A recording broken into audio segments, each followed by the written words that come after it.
자, 그러면은 2022년 올해 지방국업 전공 기출 해설을 하고 있습니다. 컴퓨터 일반은 하였고, 그래서 컴퓨터 일반은 한 그래도 75점 정도 받으면 합격권 안에 들어가지 않을까 가능성이 있다 이렇게 해설하였습니다. 그래서 지금은 이제 정보보고를 할 차례인데, 이 정보보고를 하기 전에 이것도 한번 들어보시기 바랍니다. 제가 이야기한 게 있으니까 간단하게 하였습니다. 자, 그러면 이제 다시 한번 더 이야기하면, 원래 국가직 국업은 합격점이 이제 82점이었습니다. 근데 이제 국가직 국업 같은 경우는, 채용 인원이, 선발 인원이 188명이죠. 근데 이제 필기 합격자는 그 264명이었습니다. 상당히 3분의 1 정도 더 뽑아서 면접에서 판가름 나겠죠, 예를 들어. 자, 그랬을 때 다시 한번 더 이야기하면, 지금 그 시험 추세가 이 국어, 영어, 국사는 상대적으로 요즘 쉽게 출제되고 있습니다. 그래서 그 국가직에서도 그래 하였습니다. 제가 합격자들 점수 받아 보니까 그 국어, 영어, 국사는 평균 90점 받은 사람이 상당히 많았습니다. 그래서 이 전공 두 과목에서 좀 낮게 받아도 82점이니까요. 합격을 결정하는 그런 케이스. 한 70점 언저리 받아도 합격할 수 있는 그런 거였죠. 자, 그렇다면 이제 지방직은 과연 몇 점 합격될 것이냐, 이걸 우리는 분석하기 위한 것인데, 역시 이 지방직도 제가 여러 사람 물어보니까 이 국영사는 한 87점에서 90점은 받을 수 있을 것이다, 이렇게 사람들이 이야기합니다. 그래서 제가 여기 그 점수 좀 받은 걸 적어 왔는데, 한 두 사람만 적어 보면은 이렇게 돼요. 한 사람은 이 국영사가 몇 점이었냐 하면은 85, 95, 95, 85, 95, 95였어요, 이게. 이거보다 넘죠, 그러니까. 여기 국가직도 보면 국사, 제가 합격자들 보면 100점 받은 사람도 들어 있었습니다. 아무튼 쉽게 출제되는 거죠. 그럼 이 사람이 커밀하고 정보는 몇 점 받았냐 하면은 80에 60을 받았어요. 커밀은 80인데 정보는 60을 받았습니다. 제가 이야기하였죠. 이 지방직 정보보고로는 상당히 어렵게 출제되었습니다. 이거는 지금 이제 빨리 분석해 볼 테니까요. 한 사람만 더 적어 볼까요? 또 한 사람은 90, 90, 80을 받았습니다. 이게 90, 90, 80을 받았어요. 근데 이 사람처럼 커밀은 80인데 이거는 65점이었습니다.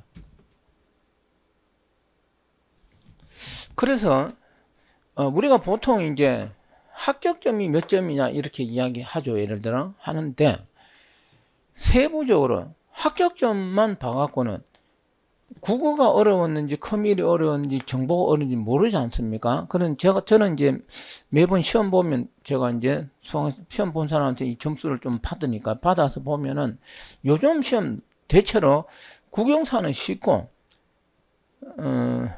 커밀하고 정보보로는 상대적으로 어렵고, 그런데 7급 시험도 그렇고 이 정보보로는 돌발 과목으로서 항상 새로운 게 출제될 수 있으니까요. 상대적으로 이렇게 적은 점수. 이 두 사람은 합격할 것 같아요. 근데 지방직은 이렇게 되죠. 지역마다 점수, 합격 점수 다르니까요. 그러니까 한 75점에서 한 80, 2점, 이 정도 형성될 것 같습니다. 그래서 딱 몇 점이다, 말하는 것도 그렇죠. 자, 그래서 이제 이야기했듯이, 커밀은 제가 볼 땐, 75점 받아도, 이 국영사 이런 과목도 연관되니까요.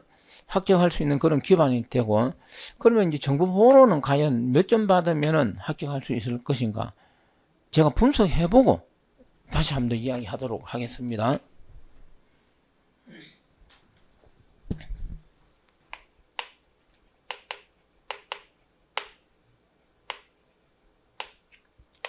자, 지금은 문제를 해설하는 게 아닙니다. 분석하는 겁니다.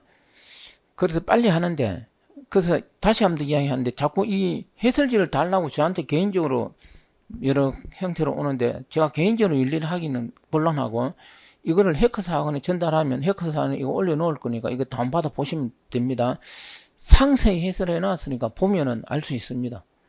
자, 그래서 이제 1번인데, 1번은 그 ARP 스푸핑 도청하는 거. 자, 이거는 뭐 틀리지 않았을 것이고, 2번도 비슷한 문제, 이게. 이 스니핑 탐지하는 것인데, 이 문제가 어떻게 보면 상당히 좀 어려운 부분, 약간 우리가 스니프라고 하죠. 탐지하는 방법이, 스니프 탐지하는 방법이 이 스푸핑 원리를 이용하는 것이죠.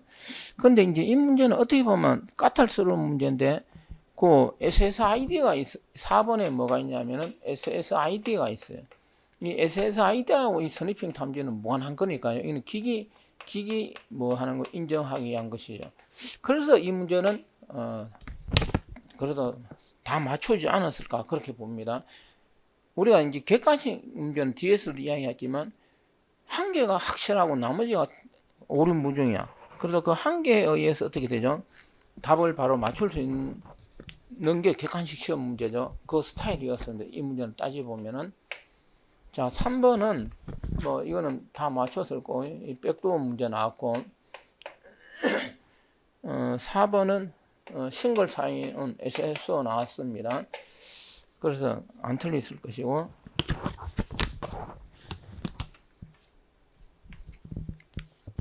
그 다음에 5번은 적극적 공격, 소극적 공격 뭐 나와서, 그래서 여기서는 합격 정도 하려면 안 틀렸을 것 같아요.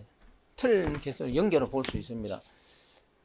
요 부분이 약간 미묘한 부분인데 답을 쉽게 찾을 수 있었기 때문에 맞추었다 그렇게 봅니다.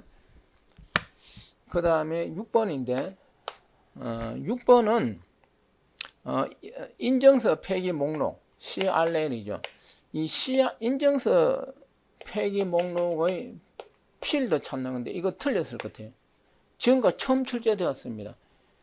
지금까지 출제되었을 때는 X.509 뭡니까? 에 포함되는 거 안 되는 그것만 주고 출제되었지.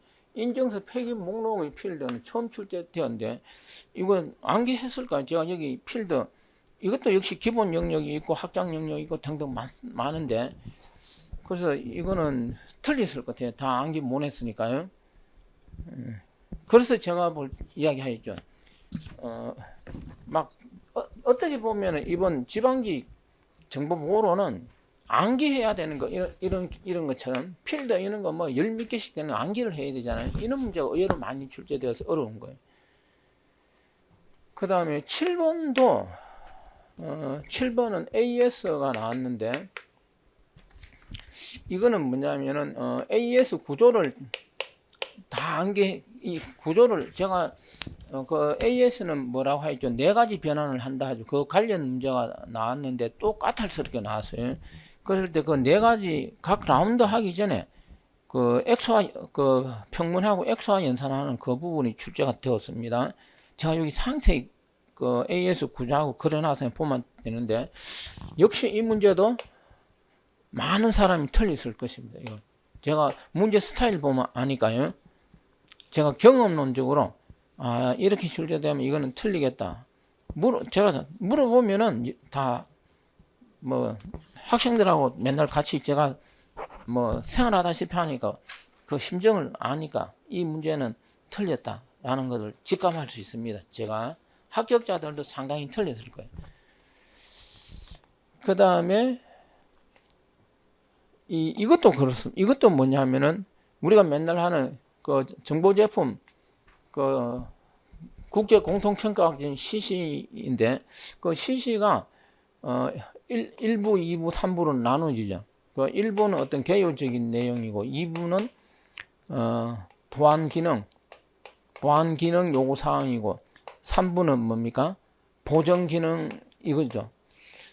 그 통상적으로 이제 큰 줄기 뭐 클래스 뭐 엘리먼트 이런 거 나왔는데, 이번에는 이 CC 여기서 IT 제품의 2번 이 보안 기능의 세부적으로 이 보안 기능 세부 항목이 출제가 되었어요. 이 세부 항목이 몇 개냐면 11개예요.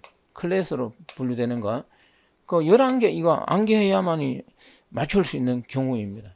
생각으로 안 돼요. 이거는 암기하는 수밖에 없는 내용입니다. 처음 출제되었습니다. 그래서 이거 틀렸을 거예요. 합격자들도 제가 여기 상세히 써놨습니다. 읽어보면 그 11개 다 못 외우잖아요. 11개 여기 적어놨어요. 그래 뭐 달달달 외워야 하는 것이 이런 거. 뭐 달달달 외우지도 않을 뿐더러 잘 뭐 맨날 나오면 이제 달달달 외우는데 처음 나온 거예요. 뭐 CMM만 이런 거 외우듯이 말이죠. 처음 출제되면서 이거죠. 예를 들어 이것처럼 처음 출제되면서 세부 항목 이걸 11개씩 외워야만 풀 수 있는 그런 문제. 이건 생각으로도 안 되는 것이죠. 여러분들 공부하면서 이때까지 출제 안 된 그런 내용에 대해서 달달달 외워야 되는 이런 11개. 여기서도 외워야 될 게 뭐 최소한 10개는 되는데 이런 거 암기합니까? 암기하지 않죠. 그렇게 공부하는 사람 없습니다.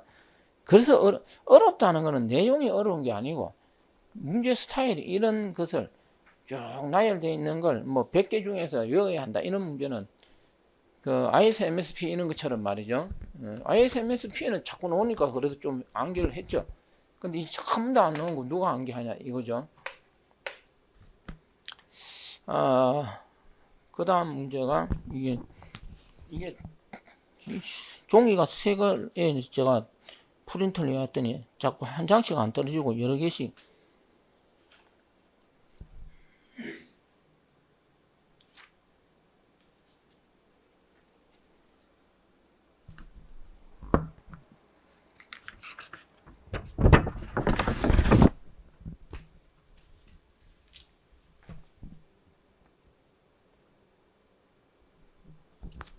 자 9번은 이제 커브로스 나왔습니다. 커브로스는 뭐 이 대칭키 쓰죠. 이거는 비대칭키에서 이건 틀리지 않았을 것이고 10번은 이거는 만약 HTTP에서 슬로우 로리스 이거는 뭐 모의고사에도 했으니까 안 틀렸을 거. 그래서 여기서 3개 틀렸다고 봅니다. 여기서 저기서 안 틀리고 여기서 6, 7, 8, 9에서 3개 틀릴 수 있다. 합격자도 틀렸을 것 같아요. 자, 그 다음 11번으로 갑니다.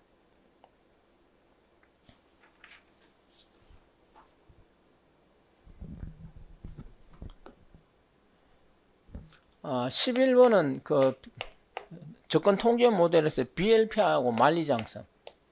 이 만리장성은 뭐 다른 이름으로 놓은 거, 이것도 안 틀렸을 거고, 이거는 기본적으로 했으니까요. 자, 11번이었고, 자, 그 다음 문제는, 12번은, U 마스크.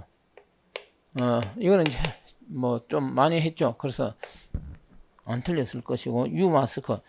파일하고 디렉터리 생성될 때 빼주는 것이죠.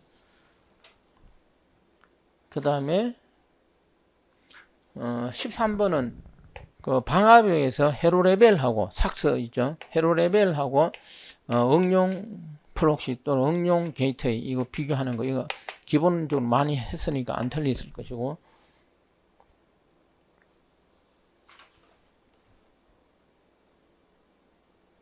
그 다음에 14번은 전송 모드 IP 시큐리티에서 전송 모드 터널 모드 전송 모드는 그 아이패드는 뭘 하지 않습니까? 보안 처리하지 않죠. 이거 다 하는 거고 그래서 안 틀렸을 것이고 그 다음에 15번이죠. 그 15번은 보안 공격인데 뭐 랜더 테커 뭐 ICMP 프로딩 그 티어드랍 눈물방울 공격 이런 거 나왔는데 이 틀린 거는 눈물방울 공격인데 이것도 해서 이 눈물방울 공격은 그 조립을 못하게 하는 거죠. 패키 그 오프셋을 조작하는 거죠. 그래서 안 틀렸을 것 같아요. 혹시 이건 모르면 틀리는 거 본데 이것도 뭐 기본적으로 많이 했으니까요. 이런 거는 안 틀렸을 것 같습니다. 자, 그 다음 문제. 그래서 여기서는 합격하려면 연계여야 합니다. 그 다음에 16번인데 16번은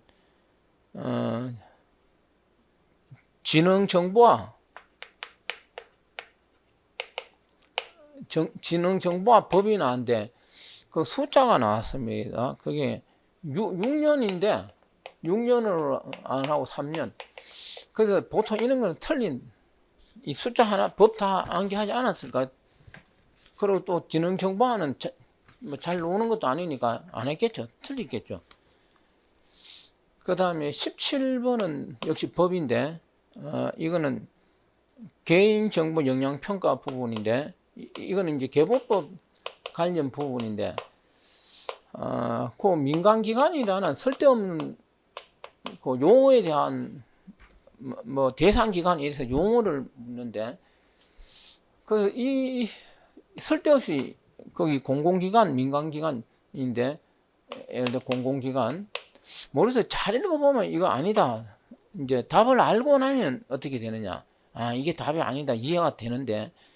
근데 답을 알기 전까지는 이제 이거는 뭐를 법을 암기 수준으로 해야만이 어떻게 되죠? 맞출 수 있는 문제. 그래서 틀렸을 것 같아요.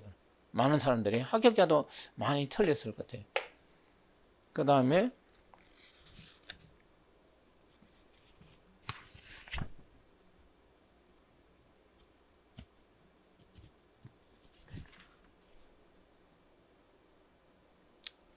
정보통신망법이 나왔습니다. 망법이 나왔는데 이거 역시 뭐냐 하면은 이것처럼 6개월인데 그 문제에서는 3개월로 나.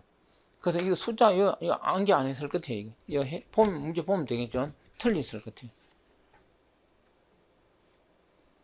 그 다음에 19번은 이거는 뭐 이제 PGP인데 이 부분은 그러니까 부인 방지에서 송신자 부인 방지하고 수신자 부인 방지 있죠. 근데 통상적으로 그 메일 같은 경우는 송신자 부인 방지는 지원하고, 왜냐면 내가 메일 보내기 전에 내가 서명해서 보내면 어떻게 될까요? 내가 송신자 부인을 못 하겠죠. 그 지원하는 거죠. 근데 메일의 수신자는 어떻게 돼요? 여러분들이 메일 수신했을 때 메일을 읽으려고 하니까 서명하셔 이런 거 봤습니까? 그 통상적으로 메일은 수신자 그 부인 방지 기능을 제공하지 않고 있죠. 물론 앱 개발자가 어떻게 하느냐에 딸려 있고, 그래서 이건 내용이 어려운 게 아니고 항상 논란이 되는 거죠. 그 전자우편 시스템에서 부인 방지 기능이 송신자 지원하느냐 수신자 지원하느냐, 통상적으로 송신자 지원한다 이렇게 돼.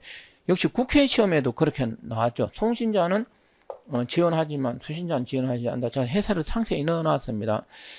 그래서 이거는 정답이 1번으로 발표되는데 2번도 이 내용으로 틀린 거죠. 근데 이 신청을 10명이 하였습니다. 뭐 저도 좀 거들었지만, 그래서 이거는 이 신청 받아들일 수밖에 없다고 봅니다. 그래서 정답을 1, 2번으로 해야 되는 것이죠.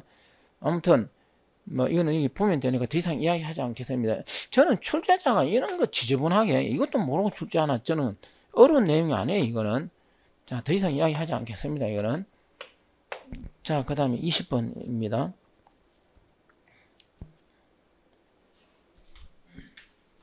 그 다시 이야기하면 이 부분은 전자우편 뭐 PGP든 S마임이든 모든 그런 앱이 어디는 어디까지 지원하느냐 다 암기해야 풀 수 있는 그런 문제인데, 어쨌든 그렇게 암기한 사람도 없고 또 일반적으로도 많이 거론되는 부분이었습니다. 이 부분은. 그 다음에 20번은 그 공개키 기반 구조 PKI에서 그 뭐 계층 구조 최상위 뭐 정책 뭐 최상위 정책 승인기관, 그 밑에 정책 뭐 인정기관, 그 밑에 CA, RLE, 이건 안 틀릴 것 같아요. 좀 했으니까요. 그래서 여기서 그럼 이거는 다 맞는 이거 이제 답을 2번을 해가 틀린 사람인데, 그래 이거 맞으면 자기는 몇 점이다 이렇게 이야기하는데, 기본적으로 여기는 3개 틀렸다고 보면 되는 거죠. 그래서 이제 도합해 보면 여기서 3개 틀릴 수 있고 여기서 3개 틀릴 수. 그러니까 6개 틀리면 5, 6, 30, 70점이 되지 않습니까? 그래서 이쪽으로 가 보겠습니다. 그래서 이제 결론을 이야기하면은 지방부급은 한 그 70으로 보면 이제 물론 65점 받은 사람도 합격할 수 있다고 봐요. 여기 한번 볼까요? 이 정도 국영사 받은 사람들 잘 받은 것이죠. 근데 큰밀은 80 정도 나왔는데 여기서 이렇게밖에 안 되잖아요. 그래서 그 이분이 이제 자기는 65 나왔는데 그 저 PGP죠. PGP 저 정답 인정해주면 70점이래요. 그 수준이 그 이 사람은 60점이잖아요. 그래서 지방국어원 지역에 따라서는 한 65점에서 70점 이 정도 60 심지어 60점까지 가도 국영사만 좀 잘 보면 어떻게 될까요? 합격을 할 수 있는 그런 수준이었습니다. 자, 그래서 이제 뭐 국가국어도 지난번에 해설하였지만 지방국어비 국가국어비에 비해서 조금 더 어렵게 출제되었습니다. 조금 더 어렵게 출제되었으니까 합격점은 지역에 따라 조금 낮아질 수 있고, 그래서 제가 전체적으로 지방직은 지역에 따라서 뭐 70, 어떨 때는 막 72점도 있고 그렇잖아요. 그래서 70점 중반 이하의 합격점 지역도 있을 것이고, 뭐 높게는 옛날에 뭐 수원시 같은 경우는 또 한참 높은 적도 있었죠. 그래서 지역에 따라서 한 82, 3점도 될 수 있다. 그렇게 보고, 다시 한 번 더 이야기하지만 요즘 시험은 이 정보보호는 이게 항상 돌발 과목으로 지금처럼 이렇게 출제되면 암기를 해야 되니까요. 좋은 점수는 받기 어렵다. 그렇다고 공부를 뭐 여기서 이제 앞으로 뭐 국회직이나 다른 뭐 군무원 이런 거 공부하면서 막 처음 나온 거 이런 거 달달달 이런 걸 무조건 다 암기할 수는 없습니다. 어느 게 나올 줄 모르니까 전체적인 흐름을 공부하고 뭐 시험 출제된 부분 이번에 지방지에서 출제된 그 영역 부분에 대해서라도 쉽게 말하면 달달달 이 암기해야 되는 이런 부분들은 한 번 더 유심히 보자. 지금 뭐 군무원인가 아직 그 구급 준비하는 사람들 있죠. 그렇게 대비하면 될 것 같습니다. 자, 그래서 이제 마지막 한마디만 더 한다면은 이 내용은 저한테 개인적으로 달라 하지 마시고 여기서 다운받아 볼 수 있도록 하겠습니다. 자, 이렇게 해서 마치도록 하겠습니다.